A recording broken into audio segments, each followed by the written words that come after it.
Nararanasan ni Travis Wesley ang pinakamasamang araw na may isip. Hindi araw-araw na sasabihin sa iyo ng iyong minamahal na asawa sa loob ng 23 taon na lalabas siya kasama ang ibang lalaki, simula ngayong gabi. Tahimik na umupo si Travis sa mesa sa kusina, mahigpit na hinahawakan ng isang baso ng monkey shoulder scotch sa loob ng 10 minuto. Hindi siya uminom ng kahit isang patak ng amber na likido. Nakaupo lang siya doon, nakatingin ng walang laman, hindi talaga nakikita o naririnig ang anuman, ngunit talagang nakakaramdam ng matinding kirot sa loob niya. Alam ni Travis na walang kahit anong dami ng Alka-Seltzer ang makakapagpagaan sa sakit na kumikirot sa kanyang tiyan. Narinig niya ang mga kwento ng mga asawa ng ibang lalaki na binabanggit ang pakikipag-date sa ibang lalaki. Ngunit palagi niya itong binabalewala bilang walang iba kundi isang alamat sa lungsod. Paano ipalagay ng isang babae na tatanggapin ng kanyang debotong asawa ang pakikipag-date niya sa ibang tao, sa ibang mga lalaki? Hindi niya maisip kung paano magiging napakawalang puso ng isang babae sa kanyang sariling asawa, napakabastos na makasarili sa kanyang mga pagnanasa. Nangyari ito noong Lunes. Ngunit ito ay isang kaaya-ayang araw sa trabaho ni Travis. Umalis siya bandang 5:00 na masigla, sumisipol habang pumapasok sa bahay. Masaya pa rin, natuklasan niya ang kanyang asawa na nakaupo sa mesa sa kusina, tinatamasa ang isang baso ng red wine at ang kanyang paboritong whiskey. Sa pagkuha ng kanyang karaniwang pwesto, ibinaba niya ang kanyang briefcase, nagbuhos ng 3 daliri ng likido, at umupo sa kanyang upuan. Ano ang nasa isip mo, Lauren? Tanong ni Travis, napansin ang isang nakakalokong ngiti sa kanyang mukha. Sinalubong niya ang kanyang tingin ng diretso, bahagyang nakakaloko ang kanyang ngiti. Ang nakita niya sa kanyang mga mata ay hindi nakakaginhawa. Hindi siya komportableng gumalaw sa kanyang upuan. Sa tingin mo ba ay naging mabuting asawa at ina ako sa lahat ng mga taong ito? Trav, tanong niya, ganap na kalmado. Sumimangot si Travis, batid ang kanyang introspective na kalikasan. Halos makita niya ang mga gears na umiikot sa kanyang ulo bago siya sumagot, oo, naniniwala ako. At sa tingin mo ba ay karapat-dapat akong makatanggap ng kahit anong uri ng pagkilala para dito? Patuloy niya sa parehong walang emosyon na tono. Gumugol pa si Travis ng ilang sandali upang pag-isipang mabuti ang tanong. Kaya, dapat ba akong umasa ng gantimpala sa paggawa ng inaasahan sa isang mabuting asawa at ama? Bakit mo nga ba ako tinatanong nito, Lauren? Bulyo niya ng may inis. Travis, ngayon gusto kong lumabas sa isang date kasama ang ibang lalaki, sabi niya ng mahinahon, kasing tahimik ng isang lawa sa isang perpektong umaga. Nagpapasalamat si Travis na nakaupo siya. Nakaramdam siya ng pag-akyat ng apdo sa kanyang lalamunan, ang kanyang isip ay parang isang banoraang blackboard, ganap na blanko habang nagpupumilit siyang ay proseso ang kanyang kahilingan na pumunta sa isang date kasama ang ibang lalaki. Tinitigan ni Lauren ang kanyang asawa ng isang tingin na nagparamdam sa kanya na parang isang handgal na bata, at dahan-dahan siyang tumango. Oo, sa ibang lalaki, Trav. 24 na taon na ang nakalipas mula nang maging eksklasibo tayo, at hindi pa ako nakikipag-date sa ibang tao mula noon. Naging tapat akong asawa at debotong ina sa ating mga anak, at naniniwala akong karapat-dapat akong magkaroon ng isang gabi kasama ang ibang tao, isang pagkakataon lang na makaranas ng bago, hindi naghahanap ng pag-ibig, ngunit naghahanap ng kasiyahan, pagtatalik lang, paliwanag niya. 47 na ako, at hindi ako magiging kaakit-akit magpakailanman. Gusto kong tuklasin ang iba pang mga opsyon habang kaakit-akit pa ako at kaya ko silang magkaroon sa aking mga kamay. Dahan-daang bumagsak ang panga ni Travis sa hindi paniniwala. Alam niyang narinig niya ng tama ang kanyang asawa, ngunit tiyak na hindi siya nagbibiro, hindi ba? Hindi na niya kailangang sabihin ang tanong. Tumango si Lauren sa kanya na para bang nababasa niya ang kanyang mga iniisip. Damn, bulong niya, habang tumatayo siya mula sa mesa at umaakyat sa hagdan upang magpalit ng damit. Bumaba ilang sandali ang lumipas, Mukhang nakamamangha si Lauren sa isang maliit na itim na damit na yumayakap sa kanyang figura. Nagtatampok ito ng isang mapangahas na hiwa na nagpapakita ng bahagi ng kanyang dibdib ng walang bra, at bahagya itong umabot sa gitna ng hita ang haba. Ang kanyang make-up ay banayad, ang isang magandang babae ay hindi nangangailangan ng maraming palamuti, at ang kanyang mahabang blondeng buhok ay nakatali pabalik sa isang mataas na ponytail.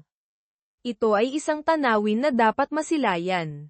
Napansin ni Lauren na, sa sandaling iyon, ang kanyang asawa ay ganap na nasa ilalim ng kanyang spell. Hindi ko ito papayagan, Lauren, deklarasyon ni Travis, tumayo mula sa kanyang upuan. Hindi ko alam kung ano ang iniisip mo o kung ano ang binabalak mo, ngunit hindi mo ito itutuloy habang asawa pa rin kita. Ang maliwanag ng ngiti ni Lauren ay nabaluktot sa isang mapait na ngisi. Hindi mo sisirain ang aking gabi, Trav. Maaari kang magsalita ng matigas, ngunit sa kaibuturan ay alam mong hindi mo ako hihiwalayan dahil dito. Saan ka pa makakahanap ng babaeng katulad ko? Alam mong totoo ito, at magagalit sa iyo ang mga bata sa pagwasak sa ating pamilya. Tumigas ka, Travis. Hayaan mo akong magsaya pansamantala, at pagkatapos ay tayong dalawa na lang ulit, tumatanda ng magkasama. Mahal mo ako, Travis, ayaw mong mapag-isa, habang marami akong opsyon. Bumusina ang isang kotse sa labas. Sa pagkuha ng isang maliit na bag, lumapit si Lauren kay Travis, sinusubukang halikan siya bilang palem. Umatras siya na para bang nabigla ng isang electric shock. Sa pagtabi, mukhang nagulat at nasaktan si Lauren sandali, pagkatapos ay tumigas ang kanyang ekspresyon sa galit. Babalik ako, marahil, banggit niya, paalis. Pinanood niya ng may pagkasindak habang lumalabas siya sa pinto. Maaari bang matapos na talaga ang kanilang 23 taong pagsasama? Iyon ang tila, napag-isipan niya. Hindi man lang sumulyap si Lauren sa kanya habang umaalis siya. Kinumpirma ng mga mananaliksik ang isang malungkot ngunit hindi may kakaila na katotohanan. Ang mga individual na pinagpala ng magandang hitsura ay madalas na may kalamangan sa buhay kaysa sa kanilang mga average na kasamahan. Madali silang bumuo ng mga pagkakaibigan, nakakaakit ng higit na pansin, at nakakatanggap pa ng mas mahusay na grado mula sa mga guro. Sa kaso ni Lauren, napatunayang totoo ito at lalo lamang tumindi nang siya ay maging 13 at ganap na mabuo ang kanyang dibdib.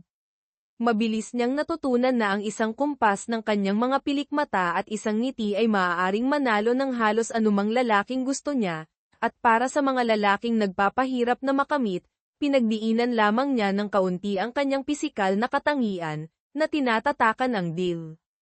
Tulad ng halos bawat lalaking nakasalamuhan niya, si Travis ay nahulog sa alindog ni Lauren halos kaagad pagkatapos siyang makilala. Lumipat ang kanyang pamilya sa lungsod bago siya magsimula ng ika-8 baitang. Sa pagkakilala kay Lauren sa kanyang unang araw ng paaralan, agad siyang nabighani. Si Travis, isang mahusay na atleta na sikat sa kanyang mga kasamahan, kalaunan ay nagtipon ng lakas ng loob na imbitahan si Lauren sa isang high school date, at tinanggap niya ito. Nagsimula silang mag-date at nanatiling magkasama hanggang sa mga unang linggo ng kanilang junior year sa lokal na high school. Iyon ay nang wakasan ni Lauren ang mga bagay sa binata upang habulin si Landon Estes, isang starting player sa football team ng paaralan. Noong panahong iyon, si Travis ay nakatayo sa 5 feet 4 inches na taas at tumitimbang ng 110 lbs, samantalang si Estes ay 6 feet 2 inches na taas at 190 pounds. Sa kabila ng pakiramdam ng sakit, kinilala ni Travis ang sitwasyon. Naunawaan niya na si Lauren ay nasa ibang antas sa mga tuntunin ng hitsura. Sa katunayan, karamihan sa mga lalaki sa paaralan ay hindi kayang makipagkumpitensya sa kanya sa bagay na iyon. Dahil romantikong kasangkot si Lauren sa isang manlalaro ng football, nakisalamuha siya sa sikat na grupo sa paaralan, samantalang si Travis ay nanatiling isa sa maraming anonymous na figura na gumagala sa mga hallway.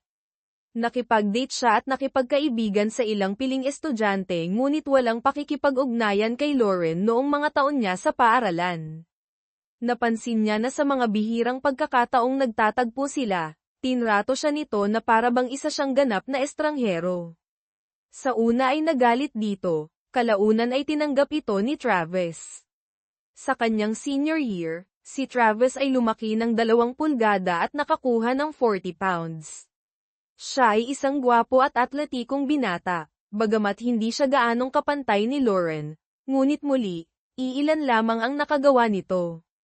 Dumalo siya sa prom kasama ang kanyang kaakit-akit ngunit hindi pambihirang kasintahan. Noong gabing iyon, pareho nilang nawala ang kanilang kadalisayan sa isa't isa. Kinoronahan si Lauren bilang prom queen, samantalang ang kanyang date ay pinangalan ng prom king. Nagtalik din sila pagkatapos ng graduation, gayunpaman, bago ito, hindi siya isang dalaga. Minsan ay minamanipula niya ang mga sitwasyon para sa kanyang kalamangan. Ang pagtatalik ay palaging bahagi ng equation para sa sinumang lalaking maswerte upang makipag-date kay Lauren. Pagkatapos ng high school, nagpersige si Travis sa accounting sa Michigan State University. Sa loob ng kanyang 4 na taon doon, nakipag-date siya sa ilang babae ngunit hindi nakikipag-ugnayan sa anumang seryosong relasyon. Samantala, nag-aral si Lauren ng marketing sa Central Michigan University. Nakipag-date siya at natulog kasama ang maraming lalaki noong mga taon niya sa kolehiyo, nakisangkot pa sa isang propesor ng marketing upang mapabuti ang B sa isang A pagkatapos ng maraming taon na pinagnanasaan. Si Lauren ay naging napakahusay sa laro. Sa pamamagitan ng pagkakataon lamang, pareho silang nakakuha ng trabaho sa Grand Rapids pagkatapos ng kolehiyo. Halos isang taon pagkatapos ng graduation, si Travis at ilang katrabaho ay nagpapahinga noong Biyernes ng gabi sa isang sikat na bar at restaurant nang pumasok si Lauren kasama ang 2 kasama. Ang lahat ng mga mata ay agad na bumaling sa nakamamanghang babae sa maikling berdeng damit na may plunging neckline. Bahagyang kinilala ni Lauren ang atensyon, noon, naging routine na ito para sa kanya. Sino ang Diyosa na iyon? Bulalas ni Steve White sa buong mesa ng mga katrabaho nang walang pag-aatubili.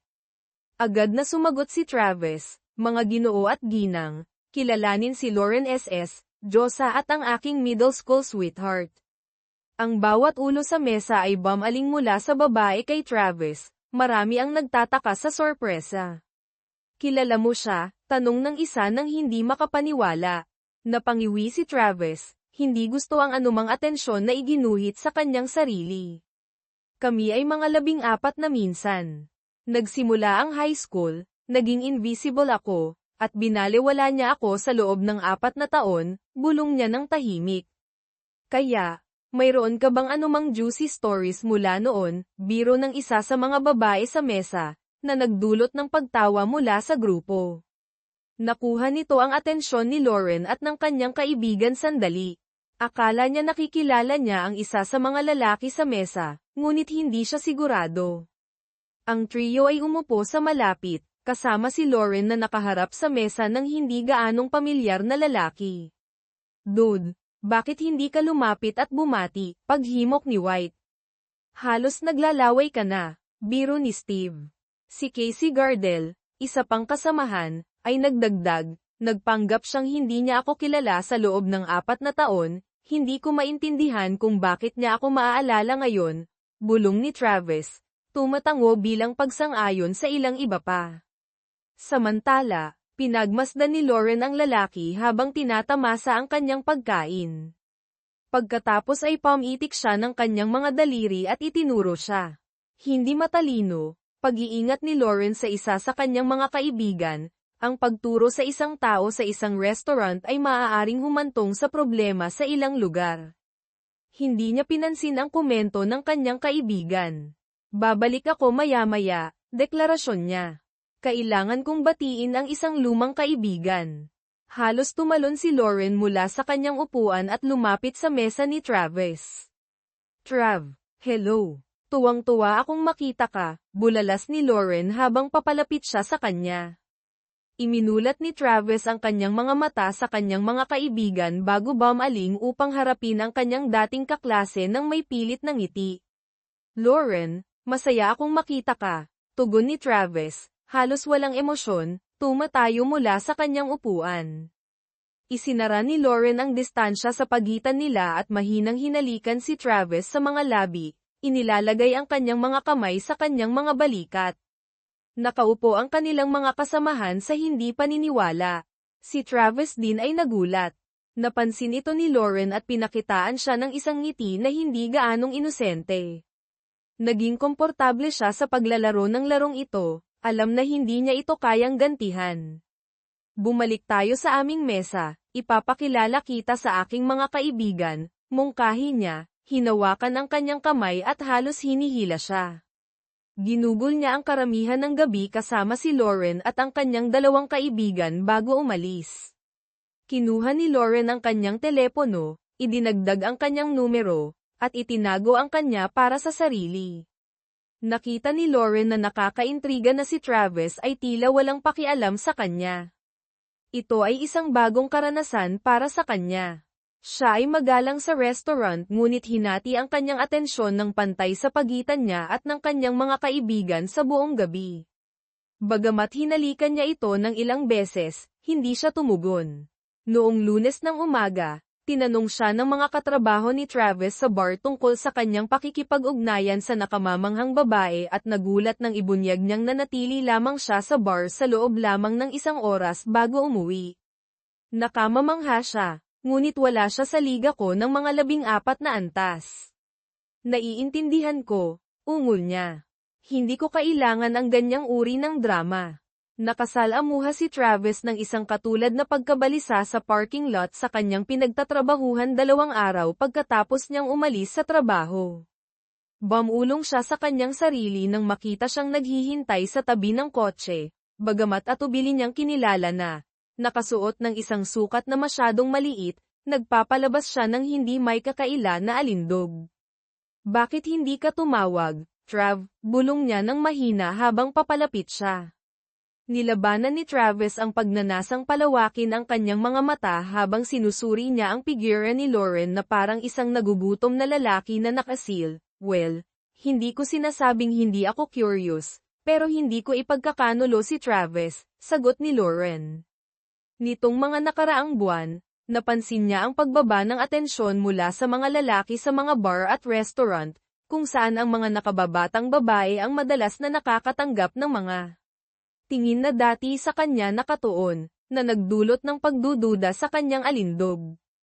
Laruin natin ang what-if game. Paano kung binigyan ka ng hobby mo ng green light? Anong gagawin mo? Tanong ni Rose. Ipinakita ng ekspresyon ni Lauren na hindi pa niya napag-isipan ang ganitong senaryo. Naghalo-halo ang mga iniisip sa kanyang isip. Siguro kung may basbas ako niya, magbabago ang lahat. Pag-amin ni Lauren na may nakakalokong ngiti. Naisip mo na bang hingin yun? Suhestyon ni Rose. Sabi nila, lahat ng bagay na gustong-gusto mo, kailangan mong hingin. Hindi pa ito naisip ni Lauren, saglit na nagningning ang kanyang mukha sa interes bago dumilim sa pag-aalinlangan. Hindi niya ako bibigyan ng pahintulot. Never, giit ni Lauren. Kailangan ko bang gawin ang lahat para sa iyo? Tanong ni Rose, nagpapahiwatig ng pahintulot. Sabihin mo sa kanya tapos kunin mo ang gusto mo kahit ano pa ang sagot niya. Kumbinsihin mo siya na sapat ang pagmamahal niya sa iyo para payagan yun, na malalampasan ninyo to ng magkasama. Hindi pagmamahal ang problema, siya lang ang mahal mo. Napukaw si Travis sa tunog ng kotse na papalapit sa bahay. Napagtantong lampas na ng 3 AM pagtingin sa halos walang lamang bote ng Woodford Reserve, biniro niya si Lauren nang pumasok ito, "Great night, ha?" Sinuri niya ang anyo ng kanyang asawa, gusot ang buhok, walang make-up, lukot ang damit. Mukhang mas smug pa siya kaysa nagsisisi. "Pwede ko ring sabihin yan sa'yo," sagot niya. "Hindi mo na kailangang maghintay, alam mo. Matutulog na ako. At ikaw siguro. Pero hindi na mauulit sa'yo," bawi niya. Tiningnan siya ni Lauren nang may paghamak at umakyat sa hagdan. Nagbuhos pa ng bourbon si Travis at ipinagpatuloy ang panonood ng ESPN. Ginugol niya ang gabi sa kanyang recliner, kumakalam ang tiyan. Pagsapit ng siyam, naghanda siya ng almusal. Habang kumakain siya, narinig niya ang shower sa master bathroom. Karaniwan, bababa si Lauren na nakaroba, balot ang buhok. Ngayon, lumabas siyang napakaganda ng bihis at makeup. May iniwan ka bang pagkain para sa akin? Tanong niya. Nagtimpla ako ng kape pero pwede kang magluto para sa sarili mo. At dahil bihis ka na, oras na para mag-usap, mariing sabi niya. Nagulat si Lauren sa stoicism ni Travis. Inaasahan niyang magngingit-ngit ito ng walang dahilan. Madaling manipulahin ang rasyonal na Travis, ginagawang mas mahirap ang pag-uusap. Ayaw mo bang marinig ang tungkol kagabi? Mahinang tanong niya. Napansin ni Travis ang kanyang air of superiority. Talaga bang naniniwala siyang gustong marinig ni Travis ang tungkol sa pagtataksil sa kanya? Halos hindi. Gusto kong malaman ang plano mo para sa pagsasama natin sa hinaharap, sagot ni Travis ng pantay. Gaya ng nabanggit ko kahapon, plano kong tuklasin ang ibang lalaki sa loob ng ilang taon. Lovemaking lang, walang pagmamahal. Ikaw lang ang mahal ko, pero gusto ko ang kilig ng bago. Kahanga-hanga ka sa kama pero naghahanap ako ng iba't ibang karanasan. Gusto kong maranasan ang ibang lalaki habang kaakit-akit pa ako. Nag-ukol ako ng 23 taon sa iyo nang walang iniisip na pagtataksil. Hinahanap ko ang excitement ng hindi pa alam. Kamangha-mangha ka pero gusto ko ng kaunting diversity sa loob ng ilang panahon, tapos sama tayong tatanda at magpapasalamat ako sa karanasan, na eksklusibong magpapasaya sa iyo sa buong buhay natin, paliwanag ni Lauren. Nakikinig ng mabuti si Travis habang nagsasalita si Lauren, naghahanda ng toast at jam para sa kanyang kape. Natagpuan niya ang kanyang paraan ng paglalagay ng mantikilya sa toast habang tinatalakay ang pinakamahalagang bagay sa kanyang buhay na medyo detached. Marami siyang tanong. Tungkol lang ba ito sa paghahanap ng iba't ibang karanasan? Hindi ba ako sapat para sa iyo? Tanong niya na may pigil na boses. Bago pa siya makasagot, sumingit siya. Kaya nag-propose ka ng open marriage sa loob ng ilang panahon, tapos babalik sa monogamy mamaya. Ibig bang sabihin nito pwede rin akong makipagkita sa ibang tao? Nahirapan si Lauren na pigilan ang kanyang pagtawa. Ang pag-iisip na yayain ng kanyang sweet at reservang asawa ang ibang babae ay nakakatawa lang. Si Travis ang pinaka-honest about marriage sa lahat ng lalaking nakilala niya. Gayunpaman, kung ito ang kailangan para theoretically na sumang-ayon siya, kung gayon oo, kinumpirma niya, naturally. Inaasahan kong purely physical din ito para sa iyo. Tumaas ang kilay ni Travis at nagkibit balikat. Hindi naintindihan ni Lauren ang kahalagahan ng kilos na ito, ngunit mayroon siyang inkling. Gusto mo bang makipag-date kay Rose? Mabait siyang babae mula sa opisina ko. Sigurado akong matutuwa siya. Iminungkahi ni Lauren, alam na handa ang kanyang kaibigan na tulungan siyang makamit ang kanyang layunin na manatiling kasal habang hinahabol ang iba pang carnal partner. Naguluhan si Travis. Gustong-gusto ng kanyang 21 taong gulang na binata si Rose, ngunit alam ng responsableng 47 taong gulang na lalaking may asawa na hindi niya pwedeng magpakasawa. Masaya akong makipag-date kay Rose, pero hindi, honey, salamat. Gagawin akong cheater katulad mo kagabi, sabi niya. Ang dating nakangiting mukha ni Lauren ay bumaluktot sa isang grimace ng galit. Hindi ako cheater, sigaw niya. Well, kung yan ang sinasabi mo, honey, sagot niya, mas seryoso kaysa sa inaasahan niya, pero hindi pa rin ako sumasang-ayon dito. Mapapapayag din kita, honey, dahil gagawin ko to kahit ano pa, sagot niya. Noong Lunes ng umaga, bandang 11:00, pumasok si Rose sa opisina ni Lauren at napansin ang kanyang pagkadismaya. Impyerno sa makitid na isip na hanggal na yun, bulong ni Lauren, isinasara ang pinto sa likod ni Rose. Darn it, tinanggihan pa niya ang date sa'yo. Sumimangot si Rose. Hindi ko alam na nasa mesa ako, pero kalimutan mo na. Paano niya matatanggihan to, sabi niya. Itinuturo ang kanyang katawan. Kumusta ang date? Nag-enjoy ka ba? O sinira ni Travis? Tanong ni Rose. Ang ganda ng date. Talagang alam ni Jonas kung paano paligayahin ang isang babae, masayang sabi ni Lauren. Diyos ko, ang tagal na simula nang makasama ako ng ibang lalaki. Talagang pinahalagahan ko ang pagbabago. Sino sa tingin mo ang susubukan ko sunod? Sabay silang tumawa. Natagpuan ni Lauren ang aliw sa kawalan ng agarang divorce papers. Sa kaunting interaction sa pagitan nila, pinili niyang huwag magtanong tungkol sa mga intensyon ni Travis. Hindi alam ng kanyang asawa, hindi nagmamadali si Travis na mag-file ng divorce. Nagtitiwala pa rin siya na gising siya sa katotohanan at pipigilan ang kanyang hanggal na mga plano ng infidelity. Naniniwala siya na posible ang pagpapatawad at paglipas sa kanyang pagkakasala kung tatalikuran niya ang kanyang reckless pursuits. Lumaki ang kanyang optimism nang lumiban si Lauren sa date noong sumunod na linggo. Sa kabila ng patuloy nilang bedroom separation at strained communication, nakakita siya ng bahagyang pag-asa. Gayunpaman, noong sumunod na Biyernes ng gabi, napakaganda na naman ng bihis ni Lauren, tila handa para sa isang date. Seryoso ka bang pinag-iisipan to ulit? Sa parehong lalaki, o may tinitingnan ka ng iba ngayong linggo? Tanong ni Travis ng mariin. Damn, Trav, wala ka bang narinig sa sinabi ko? Hindi ito tungkol sa'yo, tungkol ito sa akin na tinutupad ang mga gusto ko bago mawala ang alindog ko. Hindi sa gusto kita ng mas kaunti, gusto ko lang ng mas maraming variety. Gets mo? Palagi akong hinahabol, at gusto ko lang magpakasawa, pero babalik pa rin ako sa iyo, paliwanag niya. Paano kung ayaw kitang bumalik? Hindi kita hahatiin. Hindi ako tatayo lang habang nag-e-enjoy ka. Hindi ito ako. Hindi ako maghihintay habang sinusubukan mo ang kalahati ng mga lalaki sa bayan. Isang date, baka kayanin ko pa, pero 2 beses. Kawalang galang, pagtataksil, ginugugol ang buong gabi sa labas. Tapos na tayo.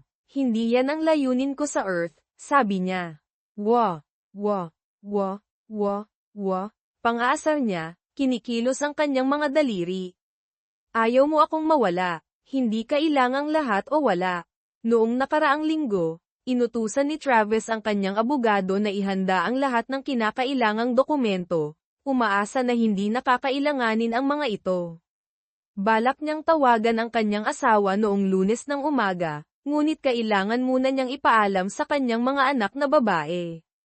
Nang tawagan niya sila noong gabing iyon, tila hindi nagulat sina Jackie, 21, at Michelle, 19, ngunit sa pakikipag-usap sa pareho, napagtanto niya na maaaring may inklang si Jackie. So alam mong papunta siya sa sakunan na to at hindi mo sinabi sa akin, sabi niya sa telepono. Sa tingin mo ba hindi ko karapat-dapat malaman ang nangyayari? Please, Daddy, nasa mahirap na sitwasyon ako sa kahit anong paraan. Isa sa inyo ang hindi matutuwa sa akin. Dagdag pa, katawan niya yan. Hindi mo yan kontrolado, at kung gusto niyang ibahagi yun. Tama na, huwag mo nang ituloy, singit ni Travis.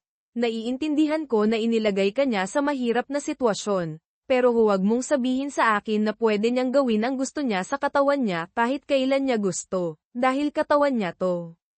Dolly's vows been abolished discussion tungkol sa katawan niya. Naiintindihan ko, pero, simula niya, bago siya sumingit. Damn, Daddy, sorry, Daddy, bulong niya. Nang dumating si Lauren ng 2:00 ng umaga, wala si Travis. Sa kabila ng pagiging 1 oras na mas maaga kaysa sa kanyang huling outing, tila medyo mas gusot siya. Si Gabriel especially Osito ay isang mabigat at malakas na lalaki, marahil ang pinakamalakas na bed partner na nagkaroon siya. Sa pagtatapos ng gabi, halos hindi siya makagalaw, inaasahan ang ilang pasa mula sa kanyang pagkakahawak sa bukas. Sa kabuuan, naging isang kamanghamanghang gabi. Naisip niya na maaari niyang makita si Gabriel ulit sa ibang araw. Ang pagtanggap ng divorce papers sa kanyang opisina noong Lunes ng umaga ay nagdulot kay Lauren ng pagkabigla at kahihiyan. Napaluha siya at tumakbo sa ladies' room, kung saan natagpuan siya ni Rose ilang sandali pagkatapos. Dapat inaasahan. Muna na is-reserve niya yun sa iyo, sabi ni Rose. Sinusubukan kanyang saktan pabalik. Ang mga lalaki, napakabata, naghahanap ng paghihiganti. Bigyan mo siya ng 1 linggo para mag-isa, babalik din siya. Nagpakatatag, bumalik si Lauren sa kanyang mesa, kinuha ang kanyang telepono, at agad na tinawagan ang numero ng kanyang asawa. Paano mo nagawa to sa akin sa harap ng lahat sa opisina? Alam kong nasasaktan ka, pero mas deserve ko ang mas maganda, Trav, halos isinigaw niya sa telepono. Pagkatapos ng 23 taon, hindi ba mas deserve ko kaysa sa pagdesisyon mong mag-isa na buksan ang pagsasama natin? Kung hindi ako tama para sa iyo, hindi mo ba ako pwedeng bigyan ng paunawa para maghiwalay tayo ng parang matatanda? Ayaw ko ng kabutihang asal, ayaw ko ng divorce. Mahal pa rin kita, humihikbing sabi niya. Mahal pa rin kita, pero sa tuwing natutulog ka sa ibang tao, nawawala ang pagmamahal na yun, ungol niya. Hindi bottomless ang pagmamahal ko tulad ng sayo. Palagi kong pinaniniwalaan na baka pareho tayong mali. Sa kabila ng pagtutol ni Travis, itinuloy ni Lauren ang divorce. Inayos ng kanyang abogado ang marriage counseling, kung saan ayaw makilahok si Travis. Pagpasok nila sa opisina ng consultant, nagulat sila na naghihintay si Lillian Kamek. Ang data tungkol sa marriage counselors ay nagpapahiwatig na karamihan ay naglalayong pagkasunduin ang nagdi-divorce na mag-asawa, kadalasan ay may bias na pumapabor sa mga babae, simula ng consultant. Magsimula tayo sa mga basic, Mrs. Wesley. Totoo bang ipinaalam mo sa iyong asawa ang tungkol sa iyong intensyon na makipag-date sa ibang lalaki sa loob ng ilang taon? Sinubukan ni Travis na itago ang kanyang smirk. Nahirapan si Lauren na itago ang kanyang pagkabigla. Oo, ginawa ko, sagot niya ng mahina, yan ang gusto ko. Hindi ko kailangang gawin niya yun para sa akin. Hindi ito makakaapekto sa pagsasama namin. Magtatapos tayo dito, sabi ng consultant. Paumanhin sa abala, Mrs. Wesley. Ipapabatid ko sa hukom at wawakasan ang charade na to. Pero, yutal ni Lauren. Honey, kung naisip mo kahit sandali na ang ginawa mo sa iyong asawa ay gagana sa akin, kung gayon nagkakamali ka. Dapat kang mahiya sa sarili mo, pero malinaw naman na wala kang hiya. Sa totoo lang, nakakadiri ka, sabi ni Miss Coco.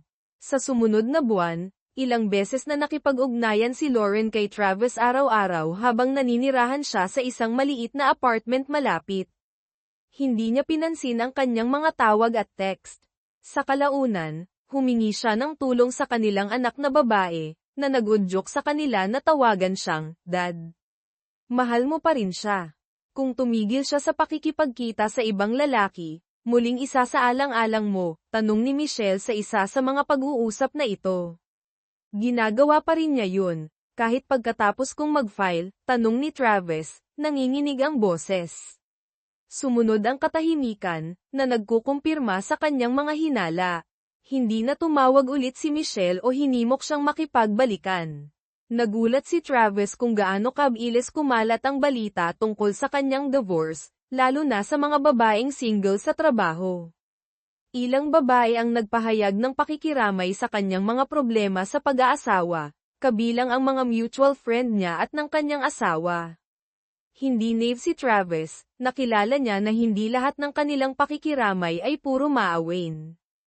Tumawag si Connie Mayong, isang matagal ng kaibigan ng kanyang asawa, para ipaabot ang kanyang pakikiramay at halos hayagan na nag-alok sa kanya ng emosyonal na suporta. Nagulat si Travis sa kanyang open flirtation, dahil hindi pa siya nagpakita ng interes sa kanya sa buong pagkakaalam nila. Hindi ko hahabulin ang asawa ng kaibigan. Mali yun, tiniyak niya sa kanya, pero ngayong single ka na, iba na ang sitwasyon. Interesado ako sa'yo. Nagulat, na-flatter ako, pero hindi pa ako opisyal na single, Connie. Hindi tayo magsisimula ng kahit ano hanggang pagkatapos ng divorce. Baka old-fashioned ako, pero hindi ako mag-cheat, giit ni Travis. Napaka-boy scout mo, Trav. Isa yan sa mga bagay na hinahangaan ko sa'yo.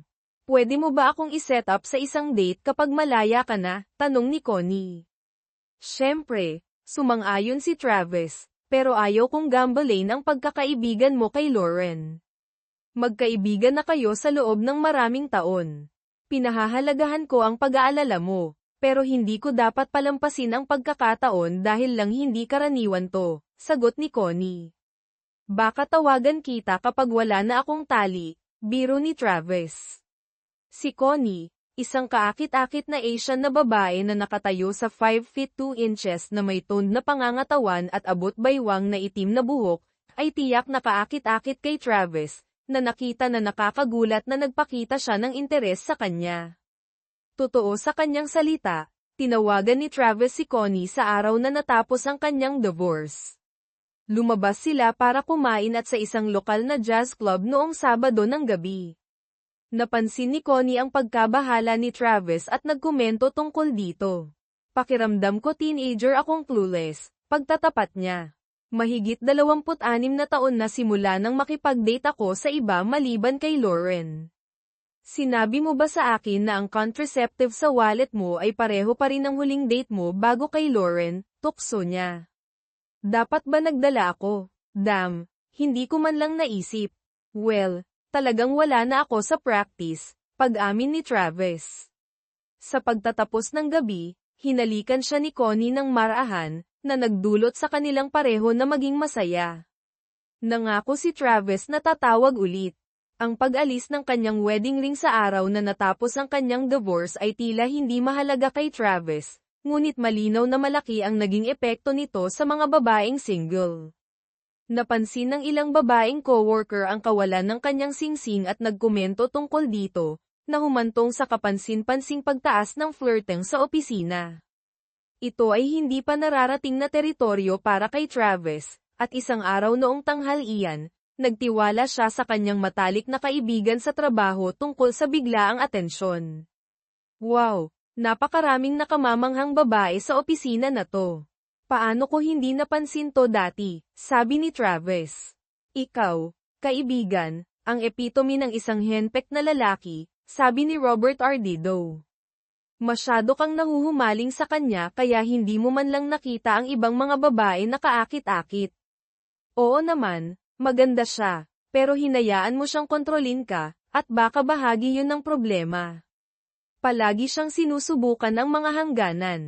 May halaga doon, at masyado kang conditioned, nagpapalabas ng vibe na walang babaeng sumulyap man lang sa'yo.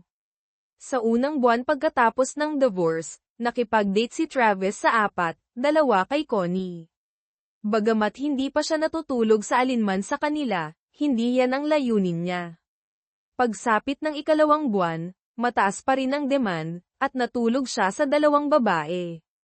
Ang mga anak na babae ni Travis, na mas nakikipag-ugnayan sa kanilang ina kaysa sa kanya kamakailan, ay paulit-ulit na naririnig ang kanyang sinasabi na habang kaya niyang akitin ang sinumang lalaki ng walang kahirap-hirap, nahihirapan ang kanilang ama na makahanap ng kasama, pabayaan na ang isang steady na girlfriend. Naaawa sa kanilang ama, binisita nila siya ng sorpresa isang Sabado ng umaga mga 2 buwan pagkatapos ng divorce. Hindi natuwa si Travis na ginaising siya ng 36 minuto pasado 8:00, lalo na pagkatapos aliwin ang kanyang bisita hanggang gabi. Si Sonia, isang buxom na 25 taong gulang, ay anak ng isang kaibigan na nangangailangan ng isang maasahang escort para sa kanyang kasal. Ang gabi ay naging maayos kaya nagpa siya silang ipagpatuloy yun sa apartment ni Travis. Habang natutulog si Sonia sa kanyang kama, si Travis, na nakasuot ng roba, ay binuksan ang pinto at natagpuan ang kanyang mga anak na babae na nakangiti na may mga bag ng breakfast goodies. Anong nangyayari? Tanong niya, nagulat nang pumasok sila. Hi Dad, pwede bang sumama ang 2 mong paboritong anak na babae para mag-almusal? Hiyaw ni Jackie habang inaalis nila ang mga bag. Pagkatapos magpalitan ng halik sa pisngi, dinala sila ni Travis sa kusina. Nasa kalagitnaan na sila ng bagel nang lumabas si Sonia mula sa kwarto na nakasuot ng isa sa mga shirt ni Travis, bahagyang naka-unbutton at malamang na walang iba. Sorry, hindi ko alam na may mga bisita tayo, baby, sabi ni Sonia. Sabi ni Mom, ikaw ang masusunod. Namula ang magkabilang babae habang nagtitimpla si Sonia ng kape. Hindi. Sonia, mga anak ko to, sina Jackie at Michelle, paglilinaw ni Travis, itinuturo ang bawat isa. Nag-aalmusal kami, bagels na may salmon. Humadyak-jak si Sonia, na naging dahilan para gumiling ang kanyang malawak na walang bra na dibdib. Sumandal siya sa braso ni Travis at umupo sa isang upuan sa tabi niya. Nagsalita ang apat sa casual na pag-uusap hanggang sa binanggit ni Jackie ang tungkol sa mga kamakailang pakikipag-ugnayan ni Travis kay Lauren. Nagbago ang kanyang mood, na nagmarka ng unang pagkakataon na nakaramdam siya ng pagkabalisa sa mga nakaraang araw. Hanggang sa sandaling yun, pinaniwalaan niyang halos imposible na magalit sa paligid ni Sonia, sa kabila ng pagiging medyo masyadong sobra para sa kanyang 48 taong gulang na sarili. Aminado ako, pa, akala namin baka namimiss mo na si Mama, puna ni Michelle. Alam naming namimiss ka niya, pero akala namin kapag wala ka na, mamumuhay na siya ng sagad-sagaran. Alam kong ako ang kanyang angkla, kahit pa nga nagpapasok siya ng 2 lalaki ng sabay sa dati nating kama, pa. Bulalas ni Jackie, habang humihikbi si Sonia at sumimangot si Michelle. Hindi siya bastos, alam mo. Seryoso mong isipin ito, ilang iba't ibang lalaki na ang nakatulog niya simula nang maghiwalay tayo. At yung 2 alam ko bago ako umalis. Kapwa na mula ang mga babae at ibinaba ang kanilang tingin. Wow, kung 2 lalaki kada buwan sa loob ng, 10 buwan. Iyon ay 20 iba't ibang lalaki. Kung 3 lalaki kada buwan. 30. Para sa akin, marami na yun, puna ni Sonia. Kung nakakapatay ang tingin, matagal nang inilibing ng mga anak na babae ni Travis si Sonia ng 6 na talampakan sa ilalim ng lupa. Alam na alam niya ito. Uy, huwag niyo akong sisihin kung hindi kayang ipikit ng isang babae ang kanyang mga binti, banat ni Sonia. Mga anak, huwag nating sirain ang maganda kong weekend, pigil ni Travis. Sorry, sabay-sabay na bulong ng 3 dalaga. So, kayong 2 na ba? Tanong ni Jackie kay Sonia ng mahina. Parang hindi ka naman mas matanda sa akin. Sabi ng tatay mo magkasing edad tayo, pero huwag kang mag-alala, hindi ako magiging stepmother mo. Magkaibigan lang kami, mabait siyang tao. Siya ang date ko sa wedding reception kagabi, at medyo hot siya. Nabanggit ko na bang mabait siyang tao? Well, sang-ayon kami na mabait siyang tao, kahit alam naming medyo tanga siya minsan, puna ni Jackie, at oo, medyo attractive siya para sa isang taong pwede nang maging tatay mo. Ngayon ay si Sonia naman ang namula. Namula rin si Travis. Hoy babe. Tandaan mo may lunch tayo kasama ang mga pamilya ng bagong kasal sa hotel ng tanghali. Kailangan kong maligo at kumuha ng ilang damit mula sa lugar ko bago tayo pumunta, paalala ni Sonia. Iginulong ng 2 anak na babae ang kanilang mga mata sa kanilang ama. Ma, kasing edad ko siya, ipinaalam ni Jackie sa kanyang ina sa panahon ng pananghalian ilang linggo pagkaraan, at parang hindi naman one-time thing lang yun. Matagal silang magkasama. Nag-enjoy sila sa isa't isa. Sa tingin ko hindi na siya babalik sa iyo kaagad. Hindi. Nahuli mo lang siya sa magandang araw. Malamang tinulungan niya ang anak ng isang kaibigan at nagkataon lang. Malamang malandi siya na makikipagtalik sa kahit sino. Mabait ang tatay mo, pero hindi siya player. Sagot ni Jackie. At kung saan sa linya, nagpasya ka na ang lahat ay tungkol sa iyo. Sulit ba? Sa unang pagkakataon, ipinahiwatig ng mukha ni Lauren ang hirap ng kanyang naranasan. Mula sa pananaw ni Rose, ang lahat ay mas maganda kaysa sa aktwal na nangyari. Hindi niya masabi sa kanyang anak na ang pagtatalik ay ordinaryo, ngunit hindi ito sulit, at hindi rin niya maamin na hindi niya naisip na gagawa si Travis ng anumang bagay maliban sa pagmumukmok sa kanyang magandang ex-wife. Masyado siyang nakatuon sa kanyang sarili na hindi niya napagtanto na ang isang gwapo, kung hindi man nakamamanghang lalaki na may magagandang katangian, talino, at isang matatag na trabaho ay maaaring maging lubos na kanais-nais sa dating scene, hindi lamang para sa mga babaeng nasa katanghaliang gulang.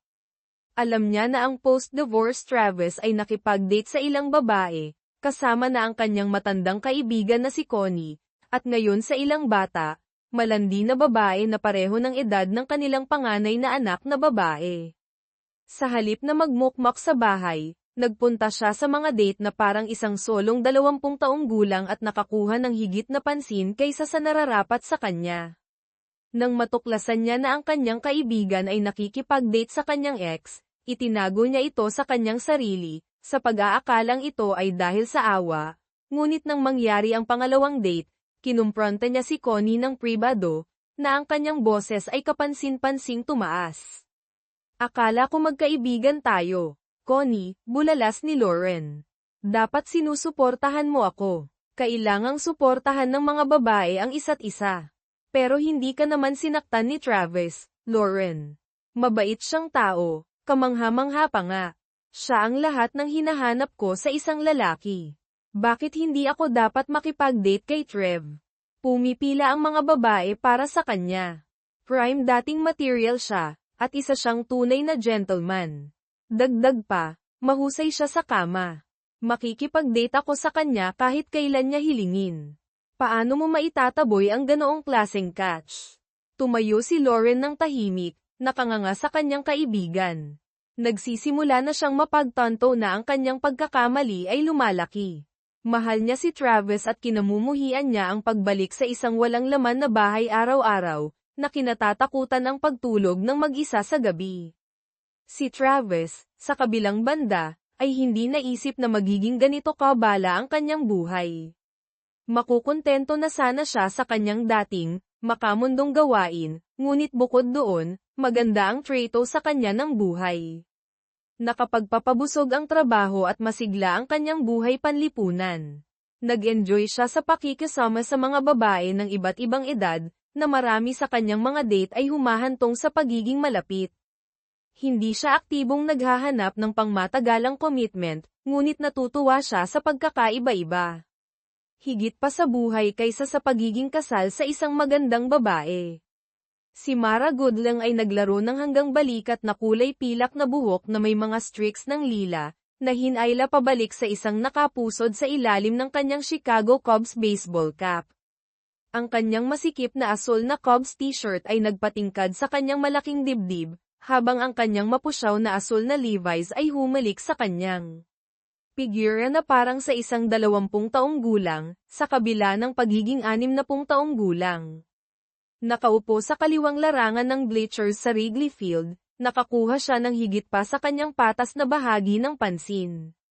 Kabilang sa mga humahanga sa kanya ay si Travis Wesley, ang ex-husband ng isa sa mga matagal ng empleyado ni Mara, si Lauren Wesley. Sina Travis at Mara ay dumalo sa isang laro ng Cubs bilang bahagi ng isang weekend getaway sa Chicago. Si Mara ay nakipagtulungan kay Lauren Wesley ng higit sa 15 taon. Nakilala ko si Travis sa ilang pagpapaandar ng kumpanya kung saan sinamahan niya ang kanyang nooy asawa, at palagi ko siyang natatagpo ang gwapo at kaaya-aya, paggunita ni Mara. Alam niya na naghiwalay sina Travis at Lauren mga 2 taon na ang nakalilipas, habang si Mara mismo ay nabalo ng mga 5 taon. Ang kanyang asawa ay namatay sa isang aksidente sa sasakyan. Sa panahong ito, nagkaroon lamang siya ng isang date, pagkatapos nito ay nagpasya siyang kunin ang numero ng telepono ni Travis. Oo, naaalala siya ni Travis. Nahirapan siyang kalimutan ng isang babae na nagpakita ng parehong pagiging elegante at kagandahan. Magiging interesado siyang makipag-dinner sa kanya. Talagang sumang-ayon siya. Ito ay nangyari ilang buwan bago ang kasalukuyang sandali. Ang kanilang paunang date ay naganap sa isang high-end na restaurant, na sinundan ng isang konsyerto sa Philharmonic, na may ibinigay na mga tiket si Mara. Ang gabi ay nagtapos sa isang halik sa kanyang doorstep. Ang kanilang pangalawang date ay kinasangkutan ng isang pag-akyat sa bundok sa Sabado, kung saan si Travis ay nagpahinga paminsan-minsan, na nagdulot ng mga paghikhik kay Mara. Lumalabas na siya at ang kanyang yumaong asawa ay mga masugid na hiker at climber. Sa kabila ng paniniwala ni Travis sa kanyang fitness, natuklasan niyang nagkakamali siya. Nalaman din niya ang tungkol sa toned na pangangatawan ni Mara para sa kanyang edad at kaakit-akit na kulay abong mga mata. Ang date ay nagtapos sa masuyong pagtatalik sa living room rug ni Mara, kasunod ng isang madamdaming makeout session sa kanyang sofa. Ang kanyang timpla ng pagiging sopistikado at kagandahan ng babaeng kapitbahay ay nakintal sa kanya. Masigasig na sumang-ayon si Mara nang imungkahi ni Travis ang isang weekend ng pamamasyal sa Chicago bilang kanilang ikatlong date. Sa kanilang unang pamamasyal, binanggit ni Mara kay Travis na wala siyang balak na ipaalam kay Lauren ang tungkol sa kanilang relasyon. Habang hindi niya itatanggi kung tatanungin, wala siyang balak na ipalaganap ang katotohanan. Ipinagbigay alam din ni Mara kay Travis na ipinaalam ni Lauren sa kanyang mga kasamahan na naghihiwalay sila ni Travis dahil sa mga hindi maayos na pagkakaiba. Inulit ni Travis ang parehong kwento na sinabi niya sa iba. Niloko siya ni Lauren sa hindi bababa sa dalawang lalaki, nang hindi nagdedetalye pa. Sa 2 taon pagkatapos ng diborsyo, nakabuo si Travis ng ilang matatag na relasyon at natuwa sa itinuturing niyang isang pambihirang buhay sa kama. Pinahahalagahan siya ng kanyang mga partner, na ang ilan ay naghahangad na maging higit pa sa mga partner lamang, habang si Travis ay naglalayong muling itayo ang tiwala sa mga babae at ituloy ang kasal. Iba ang intensyon ni Lauren. Gaya ng ipinahayag niya sa kanyang nooy asawa bago ang kanilang paunang date, naghangad lamang siya ng pagnanasa ng laman. Bagamat kaakit-akit pa rin sa marami, hindi siya naghahanap ng emosyonal na koneksyon tulad ng karamihan sa kanyang mga kasama. Ang pangunahing kaibahan na ito sa pagitan ng mga ex-partner ay nagdulot ng problema kay Jackie, na lubos na nakikibahagi sa mga paghahanda sa kasal na pinondohan ng kanyang masayang ama. Nang imungkahi ni Lauren kay Jackie na dumalo ang parehong magulang sa kasal na walang kasama upang maibsan ang tensyon, madaling sumang-ayon si Jackie at ipinaalam ang ideya sa kanyang ama sa pananghalian ng linggong iyon. Ito ba ang iyong makinang na ideya o sa iyong ina? Tanong ni Travis ng mahigpit. Balak kong magdala ng isang babae. Ako ang nagbabayad para sa pagtitipon na ito, at plano kong tamasahin ito kasama ang aking kasama. Nag-aral ka na ba ng sayaw, gaya ng ginawa ko, partikular para sa aking kasal? Medyo nakakataba ng puso, walang buts, Jackie. Halata namang sinusubukan niya akong gipitin, kumikilos ng makasarili upang impluwensyahan ang sitwasyon sa kanyang pabor. Pasensya na, ngunit hindi ako dadalo sa kasal ng aking anak nang walang date. Kung kulang ka sa tapang para ipaalam sa kanya. Kung gayon tiyak na gagawin ko. Maaari siyang dumating ng mag-isa o kasama ang isang kasama na kanyang pinili. Dadalhin ko ang akin, pagpapatibay ni Travis. Naintindihan, pa. Kakausapin ko siya. Pinahahalagahan ko ang iyong pananaw at sabik akong makita kang sumayaw, ngunit maaari bang magdala ka ng isang taong mas malapit sa iyong edad? Makakayanan ko iyon, ngunit panoorin mo kaming sumayaw ni Sonia. Ngumiti si Travis, na tumanggap ng pantay na malawak na ngiti bilang kapalit. Inihatid ni Travis si Connie Mayong sa kasal, sa kabila ng kanilang hindi pagkakasundo tungkol sa sea green dress na binili niya para sa kanya. Ikinatwiran ni Travis na bilang ama ng kasal, na nakasuot ng tuxedo, kailangan niya ng bagong damit, na masaya niyang pinondohan. At alam kong nangangailangan ito ng sapatos, dagdag niya ng nakangiti. Ang paglalakad sa kanyang panganay na anak na babae sa aisle ay napatunayang isa sa mga pinakamatamis na karanasan para kay Travis. Lahat ito ay tulad ng inilarawan ng ibang mga ama, gayunpaman kinilala niya na ito ay isang kahanga-hangang araw. Siya, si Connie, at ang kanyang mga anak ay nagalak sa kasiyahan, na nagsayaw ng huli sa gabi. Ang nag-iisang discordant na sandali ay lumitaw nang dumating ang kanyang ex-wife kasama ang kanyang sariling date. Habang nanatiling walang pakialam si Travis, ginugol ng lalaki ang karamihan ng kasal sa pagtitig kay Travis, at sa paglaon, sa ilang babae, na kumilos na parang isang bastos na lasing. Sa kahilingan ni Jackie, mabilis na inilabas ni Lauren ang lalaki, na halatang napahiya. Sa isang maikling pakikipagtagpo sa restroom, kinumpronta ni Lauren si Connie, na inakusahan siya ng pagnanakaw ng kanyang lalaki. Kalmadong itinanggi ni Connie ang akusasyon, na sinasabing diniborsyo ni Travis si Lauren bago sila nagsimulang mag-date. Tumahimik si Lauren, na pinayagang lumabas si Connie nang walang karagdagang pagtatalo, na ayaw sirain ang espesyal na araw ng pamilya. Pagkalipas ng ilang buwan pagkatapos ng kasal, dinalaw ni Michelle ang kanyang ama at lumitaw na hindi mapakali.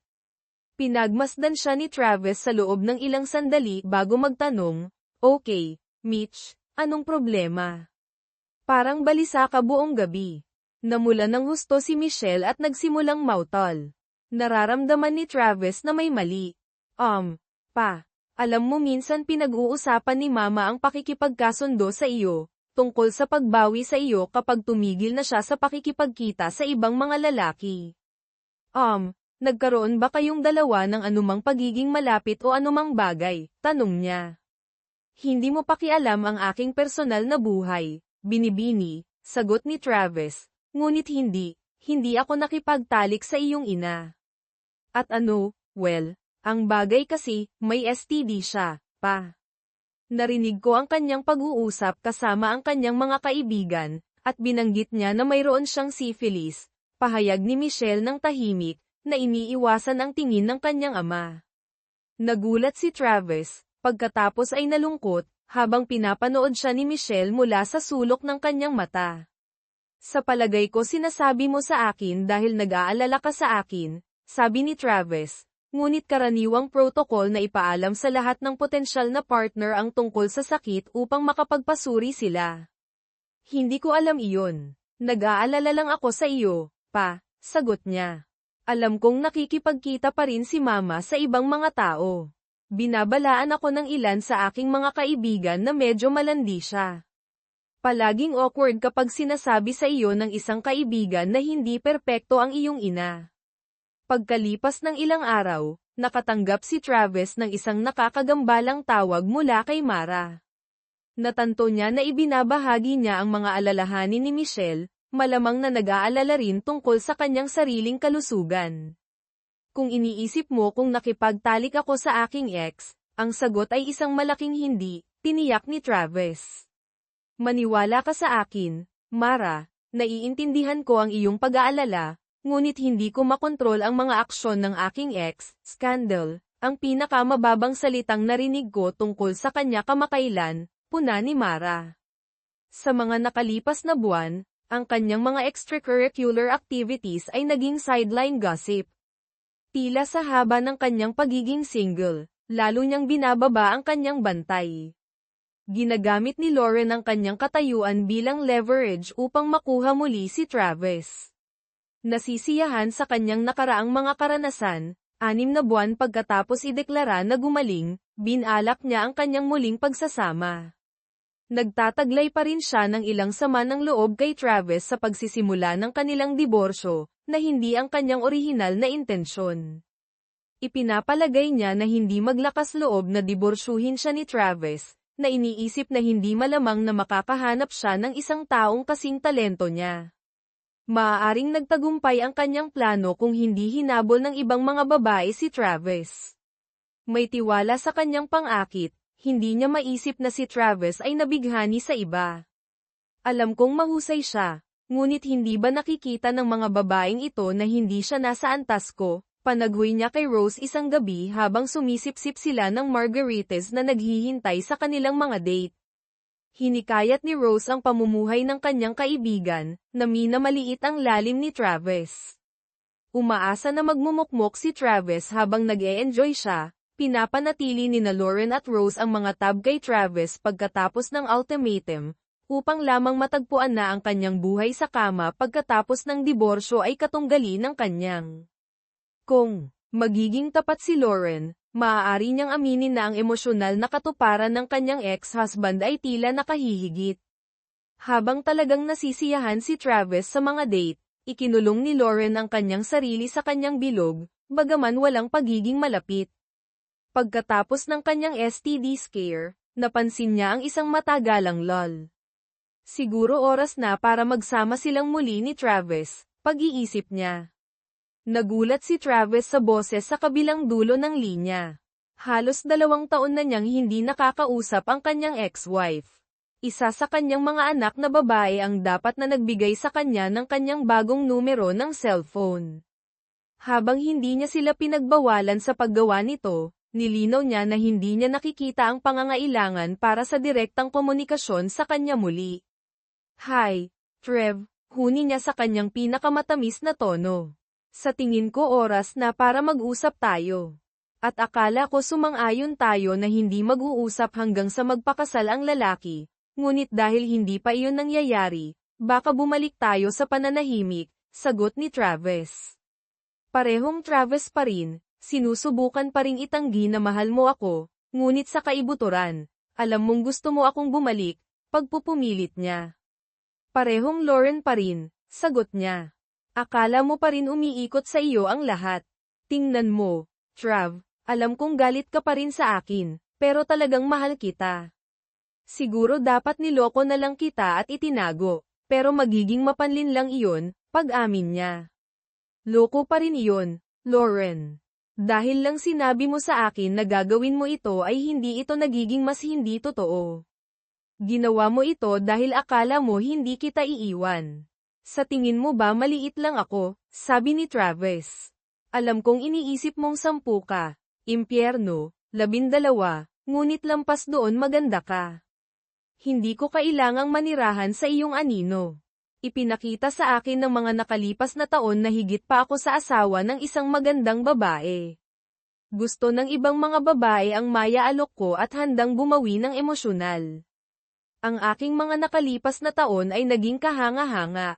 Bakit ko gugustuhing makipag-date sa isang makasariling babae muli na malinaw na hindi ako nirerespeto at, kahit ano pa ang kanyang sabihin, ay hindi ako mahal sa paraang minahal ko siya.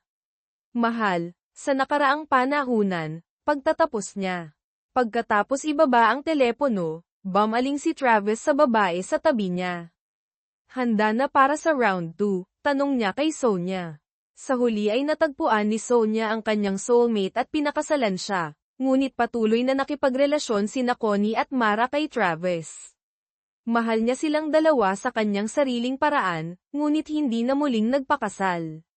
Mahal din nila siya sa kanilang sariling paraan, at tinanggap ng parehong babae ang dinamikong ito. Pagkalipas ng ilang taon, pareho silang inimbitahan sa kasal ng kanyang pangalawang anak na babae na si Michelle. Hindi ito ikinatuwa ni Lauren, na hindi inimbitahan ang kanyang boyfriend. Nagreklamo siya sa kanyang anak na babae, ngunit hindi nakisimpatya si Michelle. "Pagkatapos ko, ni Jackie, at ng kanyang pamilya, sina Connie at Mara ang 2 taong pinakamalapit sa buhay ni Pa," sagot ni Michelle. Mahal nila siya para sa kung sino siya at pinapahalagahan nila siya kaysa sa kanilang sariling makasariling interes, na hindi lahat ay masasabi tungkol sa kanilang sarili. Siya ay sa iyo, at iniwan mo siya para sa higit na pagtatalik. Bakit? Dahil lamang sa natatakot kang tumanda at akala mo wala siyang ibang opsyon, na hindi ka niya iiwan, hindi para sa sino man o anumang bagay. Kontento si Travis sa kanyang buhay, kahit na hindi ito ang kanyang unang pagpipilian. Iniwan niya ang isang sitwasyon na itinuturing niyang hindi katanggap-tanggap. Ang buhay ni Lauren ay hindi isa sa kalungkutan at panghihinayang. Pagkatapos ng lahat, kaakit-akit pa rin siya, at ang mga magagandang babae ay madalas na kailangang magpakita lamang para mapansin ng mga lalaki. Madalas lapitan si Lauren at nagkaroon ng ilang panandali ang relasyon, gayunpaman, wala sa mga ito ang umusbong sa anumang pangmatagalan. Sa pagmumuni-muni sa kanyang mga pagpipilian, pinagsisihan ni Lauren na sinabihan ang kanyang nooy asawa na iiwan niya siya, na hindi pa rin matanggap na madaling sumuko si Travis sa kanya. Paano niya lubhang namali ang sitwasyon? Siya ay isang 12 sa 10, ngunit siya ay 6 lamang. Hindi dapat nagtapos sa ganito.